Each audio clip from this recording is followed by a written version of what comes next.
A'udzu billahi minasyaitonir rajim. Bismillahirrahmanirrahim. Alhamdulillah rabbil alamin. Assalatu wassalamu ala asrafil anbiya wal mursalin sayyidina Muhammad wa ala alihi wa sahbihi ajmain. Assalamualaikum warahmatullahi wabarakatuh.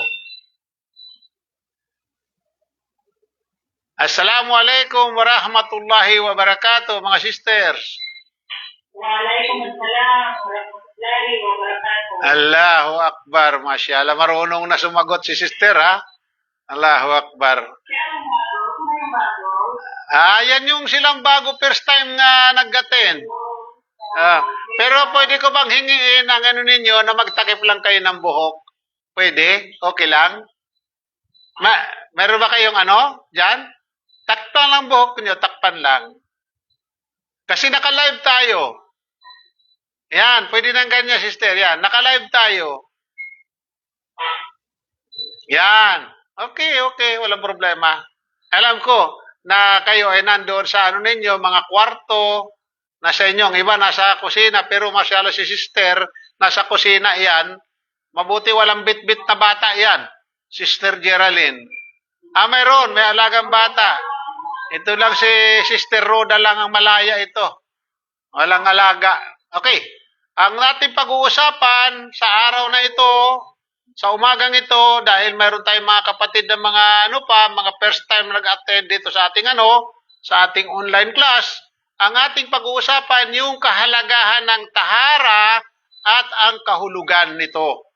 Kinakailangan maunawaan natin kung gaano kahalaga ito at ano naman ang ibig sabihin ng salitang tahara. So, diyan sa inyong mga books, na diyan yan, atin makikita ninyo yan, buksan ninyo sa chapter, page 37, 38. Yan, makikita ninyo yan. So, babasahin ko dito sa paunang salita, ang sabi dito, ang Islam ay relihiyon ng kalinisan at kadalisayan. Kung kaya wala ka nang makikitang relihiyon na nagpapahalaga at nagtutulak sa tao tungo sa kalinisan na katulad sa Islam. So ang Islam ay perpekto, lahat. Book 1, ito sister, sa book 1.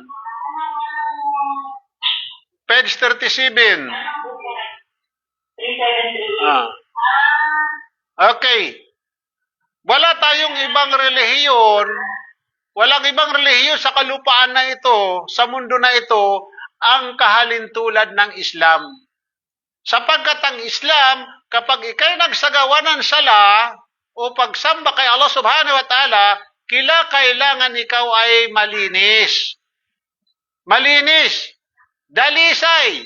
Ang dalisay ay malawak ang kahulugan nito. Malawak. Okay. Mayroon dito sinabi ang Allah subhanahu wa ta'ala sa banal na Quran na ating mababasa, hindi natin gagamitin ng Arabic sapagkat hindi nyo maintindihan. Tatagalogin natin. Mayroon man Tagalog dyan. Katulad ng pagbibigay namin ng biyaya sa inyo sa pamamagitan ng pagharap ninyo sa Kaaba, nagpadala kami ng sugo mula sa inyo upang bigkasin ang malinaw na salita na isinasaad ang pagkakaiba ng katotohanan mula sa kamalian at upang linisin din kayo mula sa dungis ng pagtatambal at masasamang pag-uugali at ituro sa inyo ang aklat, ang Al-Quran at ang sunna ng Propeta Muhammad sallallahu alaihi wasallam at ituturo sa inyo ang mga bagay na hindi pa ninyo batid. Allahu Akbar. Ito yung sabi ng Allah subhanahu wa ta'ala. Ha? Sinabi ng Allah subhanahu wa ta'ala. Malinaw. Allahu Akbar. Kaya sorry kung halimbawa wala kang book sister, ha, pasensya ka na, pero huwag ka mag-alala. Kabilang ka pa rin sa ito. Kung mayroon kang sana, internet, isesend ko sa iyo ang ang kopya nito. Kung may internet ka, mayroon kang mabubuksan mo sa internet, isesend ko sa iyo ito. Para mababasa mo. Kung mabubuksan mo. Mukhang puyat si Sister Haya. Masyaallah. Okay. Allahu Akbar. Ang ibig sabihin ng tahara sa Islam, saklaw nito ang kalinisan ng puso, mula sa maling paniniwala ng tulad ng pagtatambal. Sumalawak ang ibig sabihin ng kalinisan o tahara o kadalisayan. Ganon din ang kadalisayan ng kaisipan. Dito sa kaisipan, kaya sa mga Muslim, ipinagbabawal sa atin ang lahat ng mga pagkain at inumin na nakakapagpabago ng ating isip. So, kaya kailangan dalisay. Malinis ang katawan, malinis ang ating puso, malinis ang ating kasuutan, malinis din ang ating isipan. Allahu Akbar. Kapag nangyari yan sa isang Muslim na ikaw ay malinis, ikaw ay mapayapa sa iyong puso sapagkat walang walang dungis ang puso mo, kundi ang pagmamahal kay Allah Subhanahu wa Ta'ala at pagmamahal mo sa mga Muslim. Allahu Akbar. Okay, ganoon din ang kadalisayan ng kaisipan mula sa mga paniniwala sa pamahiin. Ito yung mga pamahiin. Sa ating mga kinamulatan ng mga pamahiin, nagkalat tayo ng mga pamahiin dyan. Andyan yung bibili tayo ng sa mga tindahan yung gumaganong-ganon na tawag nito, na mga nabibili sa Quiapo. Andyan yung mga anting-anting. Napakarami ng mga pamahiin. Sa atin, ipinagbabawal yan sapagkat yan ay kasinungalingan. Hindi totoo yan. Huwag ka magpapaniniwala. Sapagkat ang mga bagay na yan ay kagagawa ng mga walang paniniwala kay Allah Subhanahu wa Ta'ala. At mga malalaswang pananalita sa ating pinagbabawal. Yung mga pagmumura, yung mga pagsasalita na makakasira sa ating kapwa, yung yung tinatawag na chismis, panirampuri sa mga Muslim ipinagbabawal. Kaya makikita mo ang mga tao dito sa Saudi Arabia, ang mga kababayan lalo na, dito wala ka makikita nag-uupukan para magchismisan sapagkat ipinagbabawal sa mga Muslim yan. At ang kadilisayan ng katawan at mga kasuotan mula sa mga karumihan. Ito yung mga kasuotan natin, kinakailangan, hindi siya matatalsikan ng halimbawa ihi natin or ihi ng mga hayop na hindi kinakain. Kaya maingat ang isang Muslim. At tayo halimbawa, kapag tayo ay halimbawa punta ng kumita, paglabas natin, tayo ay maghuhugas ng ating kamay at uhugasan din natin ang ating mga private parts. Ganun ang Islam. Nung nando pa tayo sa kalibilang pananampalataya, hindi ito itinuro sa atin. Na hindi tinuro sa Islam, alhamdulillah, ikaw kapag Muslim, kinakailangan turuan ka ng kalinisan. Bakit? Tayo ang pinakamataas na uri na nilikha ng Allah Subhanahu wa Ta'ala. Pinakamataas na nilikha. Tao. Kaya nararapat lamang na tayo ay kumilos ayon sa batas ng Allah Subhanahu wa Ta'ala para tayo ay maging karapat-dapat sa araw ng paghuhukom ang gantimpala ang paraiso. Okay. Gaano naman kahalaga ang tahara? Napakahalaga. Ang tahara ay isang kondisyon ng sala. Isang kondisyon ng sala. Hindi maaaring magsala ang isang Muslim na walang tahara. Sapagkat ang sala ay haligi ng relihiyong Islam. Kung kaya hindi kasapi sa Islam, ang sinumang hindi nagsasagawa ng sala. Allahu Akbar. Mag-ingat tayo mga kapatid na hindi tayo pwede magsagawa ng sala nang wala tayong tahara. Maging sa kasuotan natin. Hindi tayo pwede magsagawa ng sala kung ang ating kasuotan ay nakikita ang ating buhok, nakikita ang ating braso, nakikita ang ating binti, at lutang ang ating alindog ng ating katawan, yung kababaihan. Yung mahapit na hapit at yung manipis ang kadasuotan sa atin, hindi pinapahitulot na ikaw ay magsagawa ng sala dahil ang iyong sala ay mawawalan ng saysay. Nagpagod ka lang. Okay? At patunay dito, sinabi ni Propeta Muhammad sallallahu alaihi wasallam, ang pagitan ng tao o ito Muslim at ng kufar o walang panampalataya ay ang hindi pagsasagawa ng sala.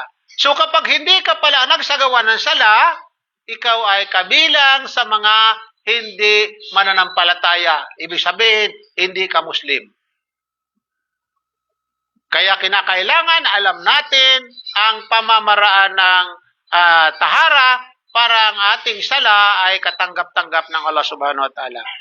Dapat isagawa ng bawat Muslim ang sala sa takdang oras at hindi dapat mahuli ng oras. Kinakailangan sa takdang oras.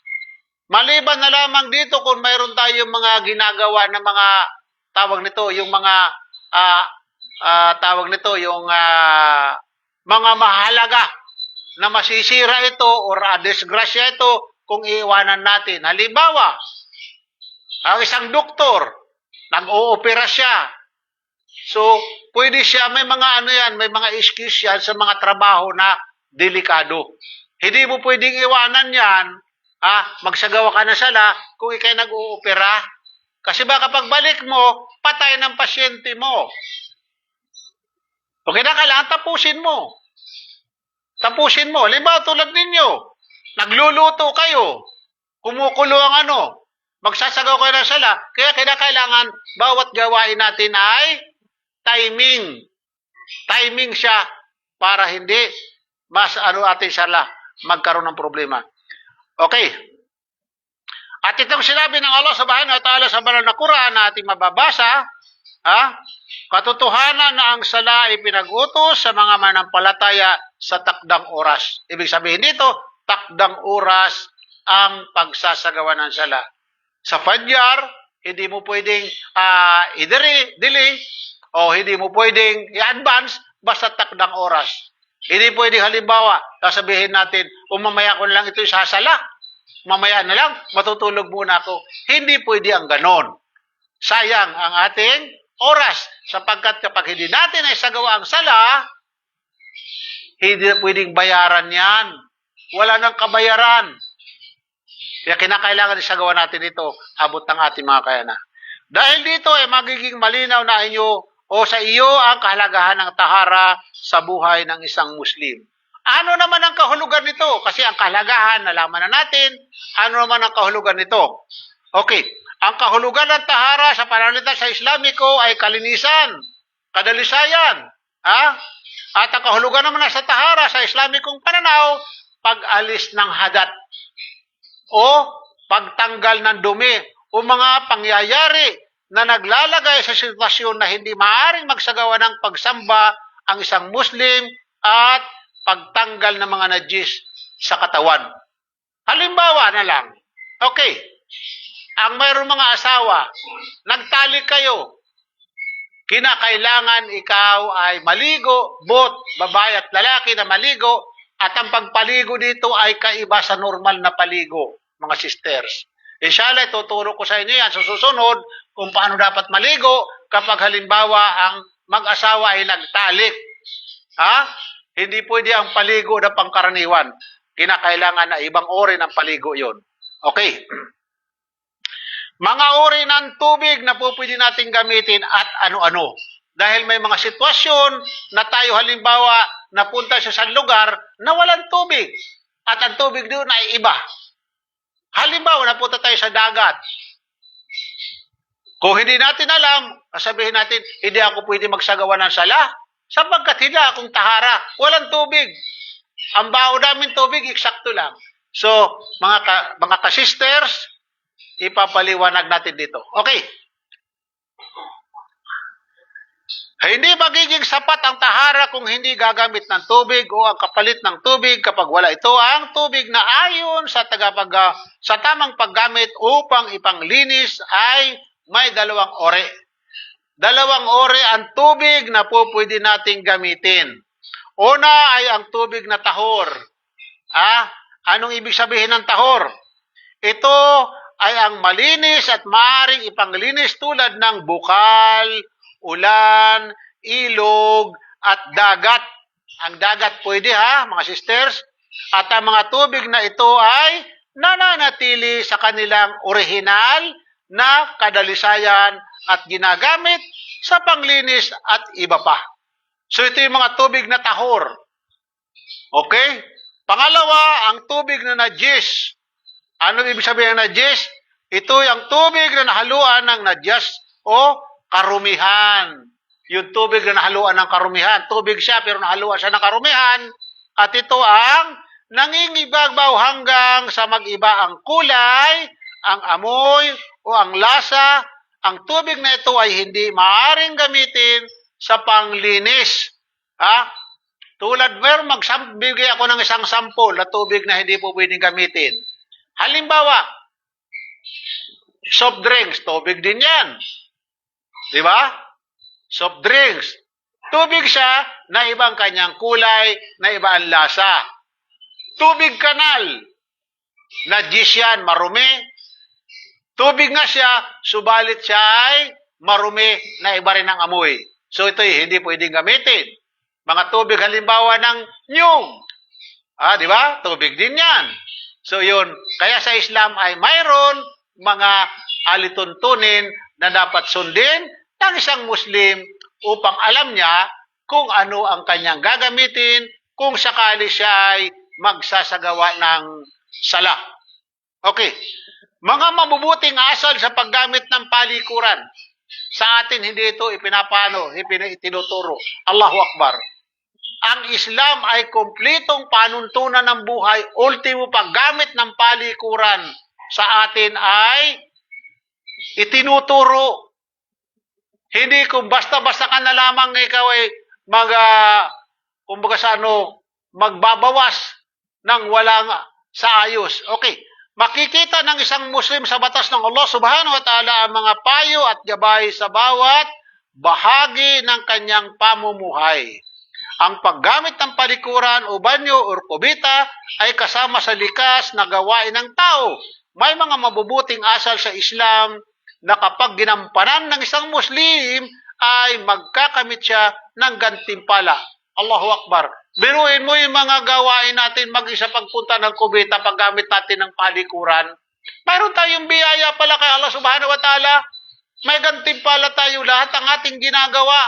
Paglilinis ng ating katawan, mayroon tayong gantimpala. May reward tayo mula kay Allah Subhanahu wa Ta'ala. Pagpaligo natin, pananamit natin, pagkain natin, lahat ng ating ginagawa. Mayroon tayong gantimpala.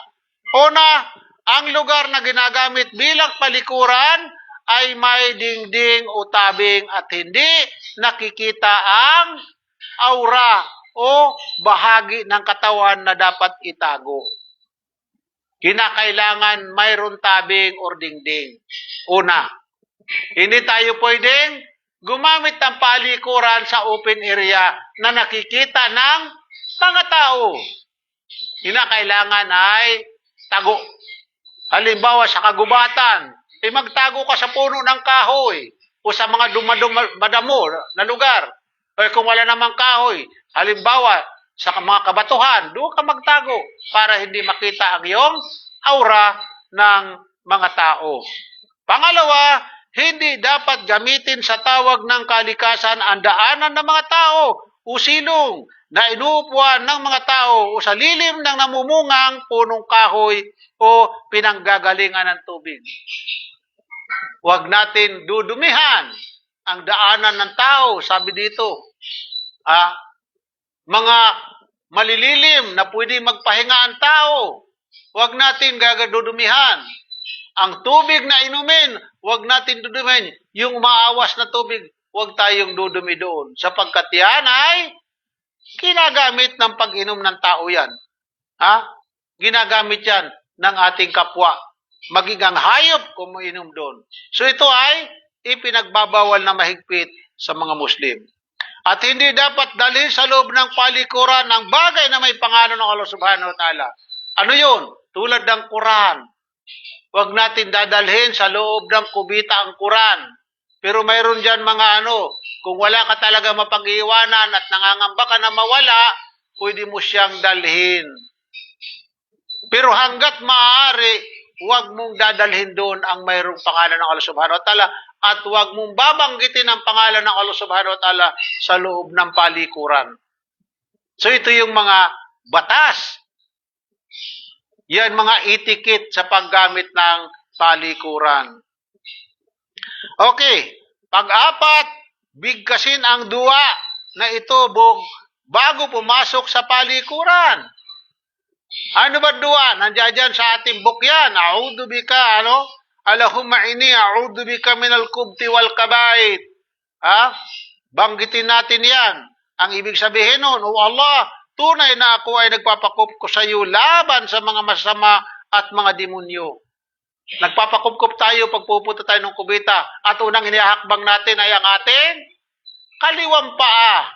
Paglabas naman natin ang ating hinihakbang ay ang kanang paa. Subhanallah. Napakaganda ng aral ng Islam. Lahat ng ating pamumuhay. Biruin mo, pati yung ating paggamit ng kubita, dapat nating malaman. Subhanallah. Walang ibang relihiyon dito ang nagtuturo ng ganito. Mga Muslim lamang. Walang iba. Kaya kinakailangan nating sundin ang mga ito sapagkat ito ay mula kay Allah Subhanahu wa Ta'ala na kanyang ipinahayag kay Propeta Muhammad SAW, ang huling propeta na kanyang ipinadala dito sa kalupaan. At sa mga paglabas naman ay bigkasin ang dua na gufranak. Patawarin mo ko Allah. Bakit ka naging nakapatawaran kay Allah Subhanahu wa Ta'ala? Sapagkat hindi mo pwedeng banggitin ang pangalan niya kapag nasa loob ka ng kubita. Kaya ikaw ay humihingi ng kapatawaran kay Allah Subhanahu wa Ta'ala. Allahu Akbar. At ang panglima, mauna ang kaliwang pa sa pagpasok at kanang pa naman sa paglabas. Una ang kaliwa sa pagpasok natin. Yun nga, bibigkasin yung a'udhu bika Allahumma inni a'udhu bika minal kubti wal kabait. Paghakbang mo, pagkatapos paglabas mo naman ay gufranak, una ang kaliwa. Una ang kanan, paghakbang mo palabas. Okay. At huwag humarap sa talikod o tumalikod sa Kaaba. Huwag kang haharap o tatalikod ka sa Kaaba kapag ikaw halimbawa ay nandoon sa open area. Sa open area, sa oras sa paggamit ng palikuran kapag nasa labas ng bahay tulad ng disyerto. Kapag lalam na disyerto, alam mo naman kung nasaan ang Kaaba. Okay? Pangpito, iwasang matalsikan ng ihi o mapahira ng dumi ang damit at katawan. Iwasan. Ingat. Kaya kapag halimbawa ang isang lalaki, o ikaw man babae, kapag halimbawa ikaw ay iihi, ingatan mo na huwag matatalsikan ang iyong damit ng iyong ihi sapagkat ang ihi ay marumi, hindi mo na yan pwede ipangsala. At sa mga lalaki naman, ganun din naman, ingat din na huwag matatalsikan ang damit or pantalon sapagkat marumi yan. At huwag mong kukontrahin ang hangin. Huwag mong sasalubungin ang hangin. Kinakailangan, ikaw ay paayon sa hangin para hindi bumalik sa iyo ang talsik. Alhamdulillah. At huwag magsasalita sa panahon ng paggamit ng kubita. Huwag magsasalita, huwag kumanta, huwag manigarilyo. Kung naninigarilyo, huwag kang kumain sa loob ng kubita. Ang gawain mo lamang doon sa kubita ay ang magbawas. Pero sa atin, sa ating pinanggalingan na relihiyon, magdadala ng dyaryo sa loob ng kubita. Magdadala, naninigarilyo, kumakanta, at nagsasalita. Sa atin, kapag tinawag ka, nasa loob ka ng banyo, ang isasagot mo ay magsasabi ka lang. Kapag halimbawa, narinig yan ng isang Muslim, alam niya na nasa loob ka ng banyo, hindi ka pwede magsalita. Hindi makikipagdaldalang ka pa. Allahu Akbar.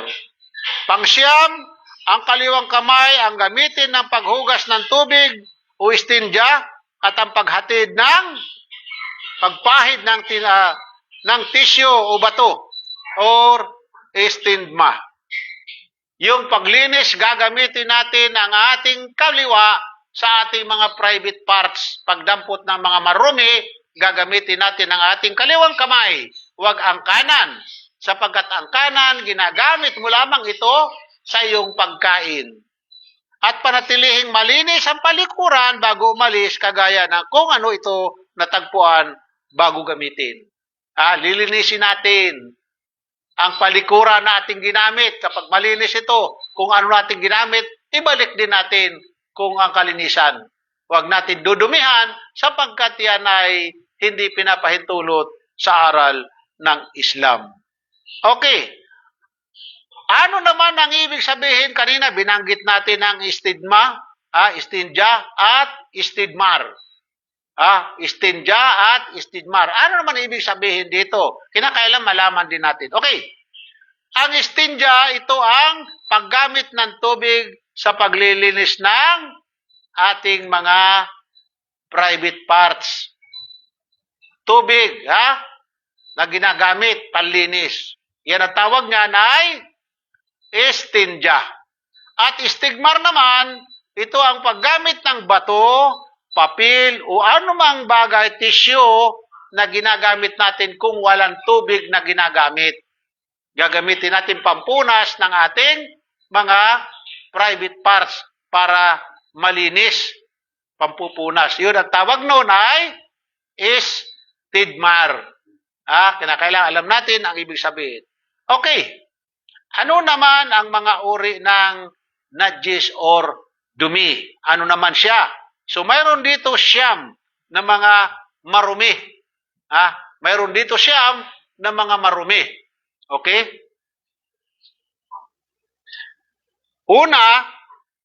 Una ay ang tinatawag na maita. Yung maita. O hayop na namatay na hindi kinakatay sa pamamagitan ng Islam ay hindi maaaring kainin maliban sa mga patay na hayop na nagmumula sa dagat. Kaya sa atin mga kapatid, mga sisters, sa atin ipinagbabawal ang balot. Ang balot, ingatan natin. Sapagkat yan ay hindi dumaan sa pagiging pagkatay. Siya ay double dead.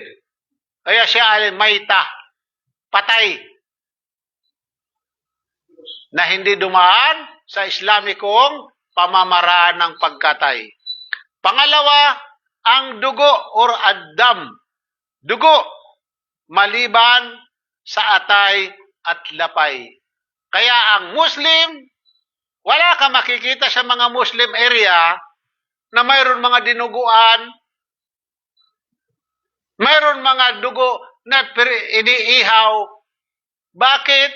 Sapagkat sa Islam, ipinagbabawal ang dugo. Sapagkat ang dugo ay marumi. Doon pa lang, bakit marumi? Kaya kailangan alam din natin kung bakit marumi. Kapag ang isang tao ay mayroong karamdaman o sakit na malubha man siya o hindi man, saan siya kinukuhanan ng kanyang sampol? Di sa kanyang dugo. So, ibig sabihin ang dugo ay marumi. Hindi pa uso ang may microscope kung ano ng mga high-tech na gamit. Sa kapanahon ng Propeta Muhammad SAW, ipinagbawal na ang dugo. Na ibig sabihin, kung si Propeta Muhammad lamang ang nagbigay ng batas dito, anong alam ni Propeta Muhammad SAW? Ay nurid-nurait naman siya kung hindi ito nagmula kay Allah Subhanahu wa Ta'ala. Sapagkat si Allah Subhanahu wa Ta'ala ay nakakaalam ng dapat nating mga bagay-bagay na pwede natin kainin at hindi natin pwedeng kainin. Okay?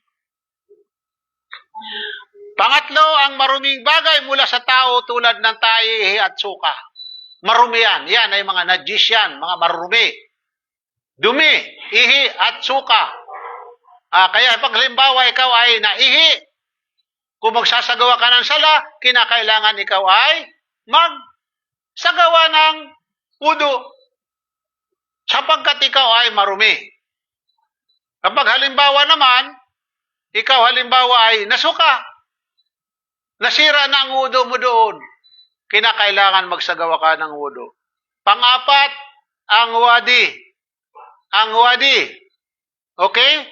O likidong puti na lumalabas pagkatapos umihi sanhi ng sakit o sanhi ng hindi makadumi. Ito'y tinatawag na wadi. Ito'y nana. Lumalabas na puti. Yan ay marumi. At ang panglima ay ang madi. Madi, Ito yung likidong puti na lumalabas sanhi ng pagnanasa. Ito yung similya na lumalabas sanhi ng pagnanasa. Yan ay najis. Kapag halimbawa ikaw ay nagkaroon nito, hindi na po pwede dito ang wudu. Kinakailangan ikaw ay maligo na. Maligo ka na, hindi na pwede ang wudu dito. Ha? At ang ginsir o baboy at lahat na nanggaling dito ay hindi maaaring kainin. Taba, dugo, karne, bawal sa atin yan. Ni hawakan nga yan, nakakapandiri. At yan naman din ay nasusulat din naman sa mga nauna mga kasulatan na ipinadala ng Allah subhanahu wa ta'ala sa mga naunang propeta. Ang naging problema nga lang sa atin, nung tayo ay mga nasa labas pa ng Islam, hindi sa atin itinuri ang mga bagay-bagay. Hindi tinuro sa atin mga bagay-bagay. Kaya tayo, kain ng kain na hindi namamalayan, na yan pala ay mga ipinagbabawal ng Allah subhanahu wa ta'ala. Ang pangwalo, ang mga mababangis na hayop o ibon tulad ng leon, tigre, lawin at agila. Mga marurumi na hayop yan. Ang baboy. At saka yung mga hayop na mga mababagsik na kumakain ng kanyang kapwa hayop. Kumakain ng tinatawag na carnivorous, bawal sa atin. At yung kamar, yung mga nakakalasing. Ano yung nakakalasing? Alak, drugs, lahat na nakakasira ng tuktok ng tao, nakakapagpabago ng ating isip, ipinagbabawal sa Islam. Sapagkat papaano ka magsasagawa ng sala kung ang iyong utak ay puno ng alak? Wala ka sa normal na pag-iisip. Hindi ka pwedeng magsagawa ng sala. At kapag napunta ang mga najis na ito sa damit, katawan o isang lugar ay alisin kapag buo o solido. Pagkatapos ay hugasan ang lugar na ito. At kapag hindi naman buo o likidong tulad ng dugo o ihi ay hugasan hanggang sa matanggal ang kulay at amoy nito. Ibig sabihin, lalabhan ang ating damit o kaya ang ating katawan ay pupunasan natin para maging malinis ang ating katawan kung tayo ay magsasagawa ng ating ibada kay Allah subhanahu wa ta'ala. So yun ang mga bagay-bagay na kahalagahan ng tahara at ang mga kahulugan nito mga sisters. At kung mayroon kayong mga katanungan, inshallah, at mayroon pa naman tayong oras, mayroon pa tayong 7 minuto, inshallah, pwede natin ipaliwanag yan, abot ng aking makakaya, kung mayroon magtatanong sa inyo. At kung wala din naman ang tanong, mga sisters, at inshallah, sa susunod na lagi naman natin ito ginagawa ang ating online, inshallah.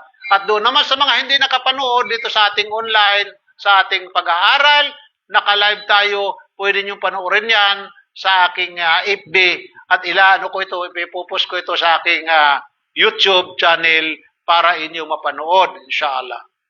Mali na mga sisters? Allahu Akbar, masyaallah. Mayroon ba magtatanong? May magtatanong? Wala na. Parang,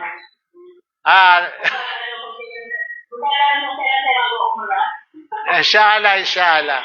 At dito naman kay Sister Haya, inshallah, baka sakasakali ako'y magawi, i-prepare mo na lamang ang iyong papel. Iba yung punta na ako sa Medina. Oh. Yun daw ako ng Bravo. Ang pagpunta ng Madina, kahit hindi naman ikama mo Islam, walang problema. Maging sa Umrah.